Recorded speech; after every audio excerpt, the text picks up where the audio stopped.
I just played a show and I want to talk about how I ran tracks for it with these 3 pieces of gear. Now this setup is specific because I want it to be simple, and I'm also just using the gear that I have, and I want it to be very easy to use. Everybody's got one of these. I'm using my computer to run 2 different tracks. The left track is running click, the right track is running the tracks. If we were a bigger venue, yes, I would want to be running stereo tracks, so that would require more outputs, but for the size of the venue that we were playing the other night, you don't really need that. From the Focusrite, the click runs to the mixer, whereas the tracks will run to the DI box, and with the through channel, run also to the mixer. This is not optimal because it's active and you need phantom power. That's one more thing for an audio engineer to mess up, but it works. It's a nice DI box. So you need this because they want an XLR connection, and it's also just the right line level to do that. I was playing a gig with just a singer and me playing drums, so no one else needed the click.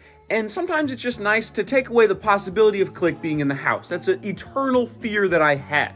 And so the click didn't need to go to front of house, just the tracks through this going to front of house. And then I have my click and my tracks and a send from front of house from the vocal microphone back to here. Got 3 channels and I can balance them as needed. So there's definitely a point that I could be using this, my main interface, to take up all of these 3 pieces of gear. But 1, I don't really feel like taking it out of my rack, and 2, it removes the immediacy that a physical mixer brings me when I'm playing live. Unless you have an iPad controlling something like that, you'd have to go in your computer and click, or scroll through several submenus on the tiny screen, and in the middle of a song, if I need more click right now, or I need less click, maybe the click gets off and I just need to turn it completely off, I know which knob it is, boom, it's gone. Instead of having to click through on a screen or on the tiny screen on the interface. So yeah, that's the rig I'm running for this kind of scenario. If you need more complex things, I'd use a different interface to create more custom line outputs, but this works pretty darn well for me.